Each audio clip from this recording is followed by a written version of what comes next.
우리 흔히 위기가 기회다 이제 그런 말을 하지요. 사자성어로는 부위정경이라고 합니다. 부위정경. 위기를 당했어도 두려워하거나 흔들리지 말고 자기의 잘못을 바로잡고 바로 세우면 오히려 그 위기를 통해서 더욱 성장할 수 있는 기회를 얻을 수 있다. 이제 그런 말입니다. 저는 그렇게 믿고 있습니다. 대통령이 탄핵되고 북한의 핵 문제와 여러 가지 정치, 경제, 사회 문제가 어느 때보다 힘든 때를 맞고 있지만은 이 민족이 이 위기를 기회로 삼고 자신의 부족함을 돌아보고 새롭게 하는 기회로 삼는다면 분명히 이전보다 더 큰 영광이 이 민족 가운데 임할 줄로 믿습니다. 이 믿음을 가지시고 여러분 함께 나라 민족을 위해서 기도하는 저와 여러분이 되시기를 간절히 축원합니다. 그럼 여러분 위기를 기회로 삼기 위해서 어떻게 살아가야 될까? 첫 번째로 하나님이 살아계심을 깨달아야 된다. 반드시 하나님 살아계심을 깨닫고 살아야 된다. 오늘 말씀에 등장하는 이사야 선지자는 위기의 시대에 소명을 받은 선지자입니다. 역사적으로는 8세기 후반에 활동한 선지자인데요. 이 이제 남유다의 우시야, 또 요담, 아하스, 히스기야 왕이 다스리던 시대에 활동을 했습니다. 특히 우시야 왕이 죽던 해인 BC 740년에 처음으로 하나님 앞에 소명을 받게 되는 것이죠. 오늘 우리가 읽은 본문 말씀이 바로 그 시대 상황을 반영하고 있는 말씀입니다. 오늘 말씀 1절을 다시 보시면 우시야 왕이 죽던 해에 내가 본즉 주께서 높이 들린 보좌에 앉으셨는데 그의 옷자락은 성전에 가득하였고 스랍들이 모시고 섰는데 각기 6 날개가 있어 그 둘로는 자기의 얼굴을 가리었고 둘로는 자기의 발을 가리었고 그 둘로는 날며 서로 불러 이르되 거룩하다 거룩하다 거룩하다 만군의 여호와여 그의 영광이 온 땅에 충만하도다 하더라. 이같이 화답하는 자의 소리로 말미암아 문지방의 터가 요동하며 성전의 연기가 충만한지라. 사실 여러분 우시야 왕은요 남유다 왕국을 매우 부강하게 발전시킨 왕이었습니다. 50년 가까운 시간 동안 나라를 다스리면서 안정되게 하고 빼앗긴 영토를 회복하고 안으로는 정치, 경제, 군사적인 면에서 나라를 튼튼하게 세운 그런 왕이었어요. 백성들에게 인기가 좋았습니다. 그런데 어떻게 됐어요? 말년에 이게 문제예요. 노년에 말년에 교만해졌다. 그래서 하나님 보시기에 악을 행하고 친히 여호와 하나님의 성전에 자기가 들어가서 향단에 분향을 하려다가 사울왕처럼 자기가 직접 분향하려다가 나병이 걸려버립니다. 그리고는 하나님의 진노를 받아서 죽게 되는 것이죠. 갑자기 이 죽음을 당한 우시야 왕의 죽음, 이것은 온 나라를 시리에 빠뜨렸어요. 남유다 왕국은 국가적인 위기에 처하게 된 것입니다. 그런데 여러분, 세상의 왕이 죽었어도요 하나님은 살아계십니다. 하나님 살아계세요. 바로 이 위기의 시대에 이사야는 하나님의 영광을 봤다. 평상시에 다녔던 성전입니다. 기도하던 곳입니다. 어찌 보면은 평안할 때는 그 성전 안에 계시는 하나님을 인식하지 못하고 살았는지도 몰라요. 그런데 그 하나님을 보았다. 거룩하신 하나님이 높이 들린 보좌에 앉아 계시는데 그 옷자락이 얼마나 넓고 큰지 성전에 가득 채워지고 그 주위로 천사들이 날아다니면서 찬양을 부르는 겁니다. 찬양을 부르는. 천사라는 이름의 스랍이라는 단어, 히브리어로는 세라핌 그렇게 말합니다. 세라핌. 예전에 제가 활동했던 교회 찬양단 이름이 세라핌 찬양단이었는데 불타다라는 뜻이에요. 불타다. 이 불타다라는 동사에서 파생된 단어인데 불타는 자들 이런 뜻입니다. 사람처럼 얼굴과 발을 가졌으나 그 형상이 불타는 것처럼 보였다. 근데 이들에게 날개가 있어요. 모두 6개가 있습니다. 3쌍의 날개가 있는데 2개의 날개로만 날아다니고 2개의 날개로는 자신들의 얼굴을 가리고 2개의 날개로는 겸손하게 발을 가렸습니다. 그리고 찬양을 하는 겁니다. 거룩하다 거룩하다 거룩하다. 거룩을 3번이나 반복한 겁니다. 거룩함의 최상급, 아주 극상급이죠.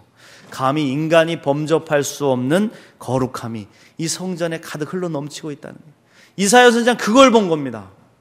가장 위기의 시대에 뭔가 엉망이 된 것 같은 그 시기에 하나님의 영광을 봤다는 거예요. 나라를 부강하게 다스리는 왕이 죽었고 아수르라는 강대국이 언제 전쟁을 일으킬지 모르는 위기가 찾아오고 있고 이웃의 아람과 북이스라엘도 싸우자고 으르렁거리고 있어요. 백성들은 두려움에 떨고 있고 하나님께서도 유다의 죄를 묵과하지 않으시고 심판하시겠다고 이미 심판의 메시지를 주신 상황입니다. 참으로 두렵고 떨리는 상황 아니겠습니까? 도망치고 싶을 거예요. 모든 것이 엉망이 됐습니다. 그런데 그때 이사야는 성전에 거하고 계시는 하나님의 영광을 보았다. 할렐루야. 사랑하는 성도 여러분, 저와 여러분의 영의 눈이 열려지시기를 주님으로 축원합니다.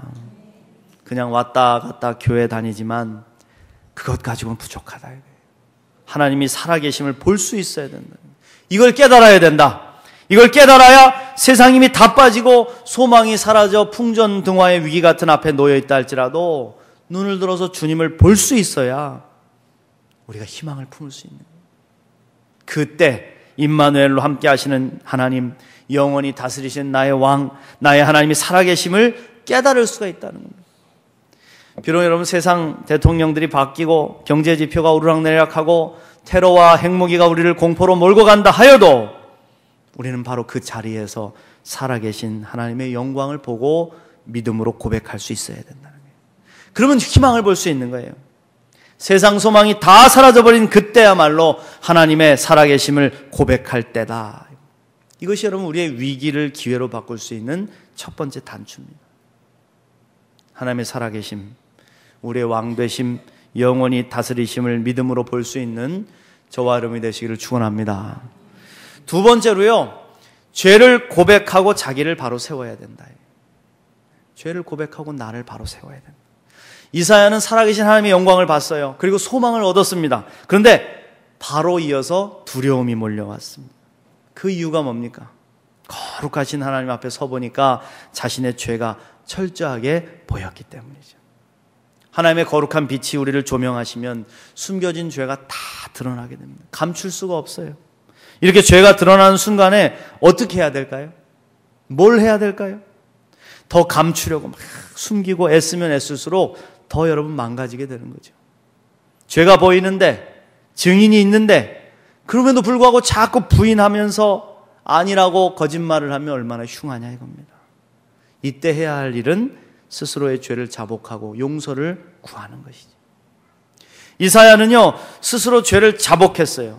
5절 말씀부터 보시면, 그때 내가 말하되 화로다 나여 망하게 되었도다. 나는 입술이 부정한 사람이요 나는 입술이 부정한 백성 중에 거주하면서 만군의 여호와이신 왕을 배웠음이라 하였더라 그랬습니다. 이사야는 두려웠습니다. 하나님이 다 보고 계셨구나. 하나님이 다 알고 계시는구나. 그러니 자복할 수밖에 없는 것이죠. 특별히 자신을 돌아보니까 입술로 지은 범죄가 너무나 많았다. 내 입술로 얼마나 많이 범죄했는가. 입술을 통해 죄 짓고 하나님 부인하고 거짓말을 하고 다른 사람들 아프게 했던 많은 순간들이 떠올랐어요. 또 함께 살아가는 유다 백성들 공동체가 저지른 죄악들도 보였습니다. 거짓과 권모술수와 기만과 속임수와 비난과 모욕과 하나님을 향한 범죄를 철저히 본 것이죠. 그는 자복하고 회개했어요. 여러분, 그래서 어떤 일이 벌어졌습니까? 6절 말씀에 그때 그 스랍 중에 하나가 부젓가락으로 제단에서 잡은 바 핀 숯을 손에 가지고 내게로 날아와서 그것을 내 입술에 대며 이르되 보라 이것이 내 입에 닿았으니 내 악이 제하여졌고 내 죄가 사하여졌느니라 하더라. 할렐루야. 죄사함을 받는 순간이죠. 제단에서 피워진 거룩한 숯불을 천사가 들고 와가지고 이사야의 입술에 댔습니다. 그리고 선포합니다. 내 악이 제하여졌고 내 죄가 사하여졌느니라. 여러분, 그렇습니다. 죄사함은요 이렇게 받는 거예요. 어떻게? 죄를 뉘우치고 자백하는 회개가 있어야 한다는 겁니다. 반드시 이게 선행되어야지만 죄사함을 받을 수 있는 거예요. 이사야가 입술의 죄악을 정확하게 고백해서 입술의 죄사함을 받았듯이 우리도 우리의 죄를 온전히 자백해야 된다. 고백이 없으면 여러분 회복이 없습니다. 고백하지 않았는데 어떻게 치유를 받습니까? 우리가 병원에 가요. 중병이 걸린 것 같아. 그래서 검사를 받습니다. 의사가 검사를 하고 만나서 문진을 합니다. 어떻게 생활하셨어요? 음식은 뭘 드셨습니까? 약은 무엇을 먹고 있습니까? 일은 어떤 일을 하고 있습니까? 가족 간의 유전적인 병력은 어떻습니까? 하나하나 물어볼 때 그 앞에서 솔직하게 고백해야죠. 그렇지 않습니까? 안 좋은 것만 먹고 다니고 나는 깨끗하게 생활했습니다. 나는 너무너무 청결하게 생활했습니다. 거짓말하고 약을 먹고 있는데 난 먹고 있는 약 하나도 없다고 그러고 유전적인 병이 많이 있는데도 우리 가족은 다 건강하다고. 여러분 그렇게 하면 어떻게 되겠어요? 내가 죽을 약 먹어놓고 입을 꾹 다물고 있으면 죽을 수밖에 없는 것이죠. 하나님은 우리의 모든 죄를 사하실 수 있습니다. 예수님의 보혈은 저 지옥문을 부수고도 남을 만큼 강력합니다. 그러나 자백하지 않으면 죄사함을 받을 수 없는. 저는 개인의 위기뿐만 아니라 이 사회의 위기도 마찬가지라고 생각합니다. 철저하게 원인을 규명하고 죄를 자백하는 회개가 없이는 죄와 실수와 참사는 반복되는 거예요. 그냥 두루뭉실하게 좋은 게 좋은 거지 다 그냥 넘어가는 거야. 그러면 여러분 그것은 반복되는 거예요. 투명해질 수도 없고 발전할 수도 없는 겁니다. 이 과정을 아파도 참아내야 된다는 거예요. 위기를 기회로 바꾸기 위해서는 반드시 자신의 잘못을 뉘우치고 바로 세우는 과정을 거쳐야 됩니다. 그게 바로 부의정경이에요. 그것이 우리를 바르게 세울 수 있는 길이다 이겁니다. 사랑하는 성도 여러분, 혹시 여러분의 삶이 위기를 만나셨습니까? 철저히 자신을 점검해 보십시오. 바닥까지 살펴보십시오. 거기서부터 바로 잡으십시오. 그때 놀라운 회복이 시작될 것입니다. 그게 되지 않으면 회복되지 않습니다. 바로 세워진 여러분의 삶에 더 찬란한 꽃이 피고 열매를 맺게 될 것입니다. 이런 은혜를 누리시기를 주의 이름으로 축복합니다. 마지막으로 위기를 통해서 반드시 사명을 깨달아야 된다. 위기가 사명이에요. 이사야 선지자는 죄사함을 받았습니다. 하나님은 특별히 선지자의 사명을 감당하기에 가장 중요한 부분인 입술의 부정함을 깨끗하게 하시고 이제 준비된 이사야에게 말씀을 들려주고 계세요. 8절 말씀해 보시면 내가 또 주의 목소리를 들으니 주께서 이르시되 내가 누구를 보내며 누가 우리를 위하여 갈고 하시니 그때 내가 이르되 내가 여기 있나이다 나를 보내소서 하였더니. 할렐루야. 여러분 사실 이 모든 과정이요 이사야 선지자를 온전히 준비시키시기 위한 하나님의 계획이었습니다. 근데 중요한 것은 순종이에요. 순종할 마음이 없으면 아무리 하나님이 우리를 사명의 자리로 부르시고 준비시켜줘도 소용이 없는 것이죠. 이사야 선지자가 활동해야 될 시대에는 하나님의 심판의 메시지를 전해야 됐습니다. 그것도 바르게 전해야 됐습니다. 동시에 다시 회복시키실 하나님의 위로의 메시지도 필요했습니다.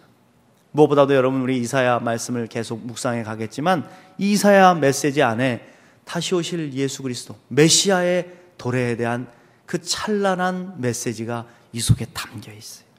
영원히 임마누엘을 함께 하실 메시아를 보내주실 것을 약속하시는 가장 귀한 메시지를 전달할 선지자가 필요했대요.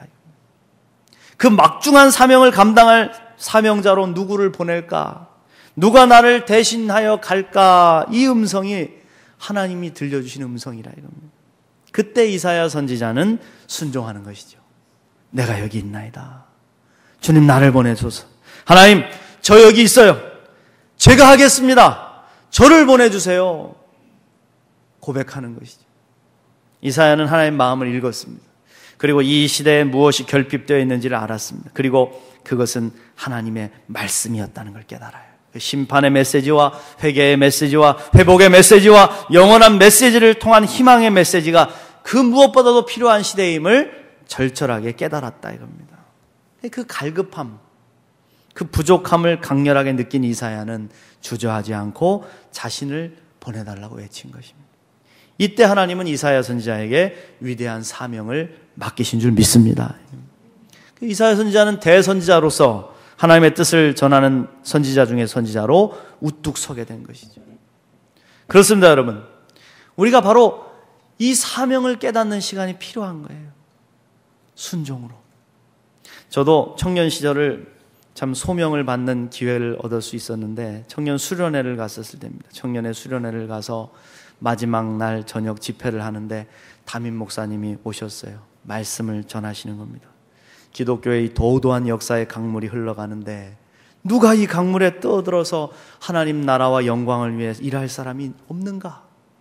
누가 이 일을 할 것인가?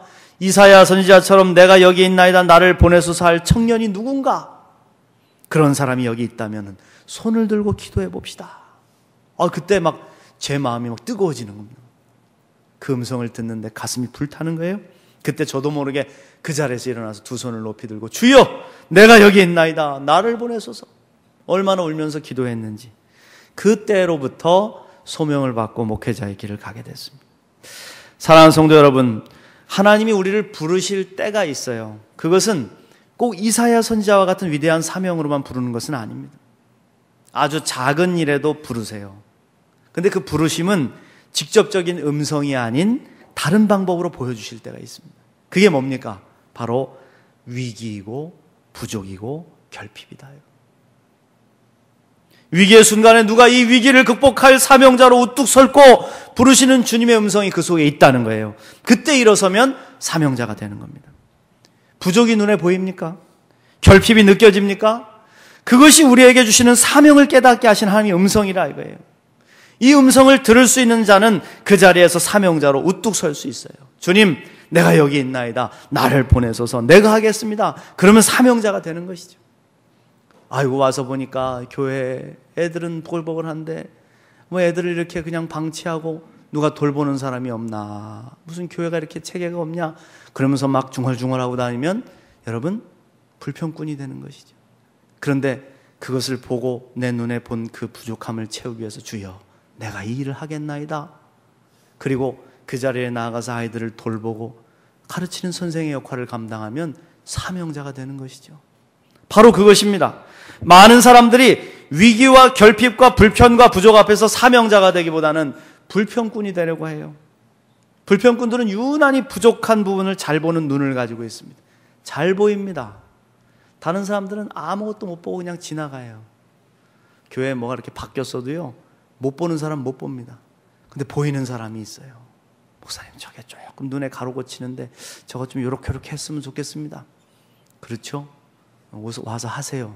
저는 그럽니다. 오셔서 하시면 됩니다. 여러분 보여요. 눈에 잘 보여. 여기는 왜 이렇게 지저분해? 이 교회는 왜 이렇게 봉사한 사람이 없어? 재활용 쓰레기를 왜 이렇게 분류를 못하는 거야? 왜 이리 썰렁해? 휴지가 이렇게 많이 떨어졌는데 줍는 사람이 하나도 없네? 화장실은 왜 이렇게 냄새가 나는 거야? 주보는 왜 이렇게 틀린 곳이 많은 거야? 그런데 어떤 분들은 그 불편함과 부족함을 사명의 기회로 삼는 거예요. 눈에 보이는 결핍과 부족을 자신이 채우는 것입니다. 소리 없이 화장실을 청소하고 지저분한 음식물 쓰레기를 손으로 만져 치우고 떨어진 휴지를 줍고 가지고 있는 재능으로 부족한 주보를 아름답게 꾸며주는 것이죠. 그러면 불평꾼이 아닌 사명자가 되는 것이죠. 어떤 분들은 사람들이 재활용 쓰레기를 함부로 버리고 환경을 오염시키는 걸 보면서 위기의식을 느껴요. 뭐 남들도 다 하는데 뭐 하면서 하는 사람들은 그냥 사는 것이지만 그걸 보면서 위기의식을 느껴. 이렇게 가다가는 지구가 망하지. 그럼 내 자녀들에게 아름다운 환경을 물려줄 수가 없지. 그러면 환경을 파괴하는 물질을 사용하지 않으려고 노력하고 분리수거를 철저히 하고 아파하는 자연과 생물들의 울음소리를 듣고 그것을 자신의 아픔으로 여기고 보살피는 일에 자신의 삶을 드리는 것이죠. 불평꾼이 아닌 사명자로 거듭나는 겁니다. 남이 보지 못하는 것을 보고 있고 남이 듣지 못하는 소리를 듣고 있다면 거기에 하나님의 음성이 담겨 있다는 거예요. 우리를 사명자로 부르시는 주님의 음성이 담겨 있다.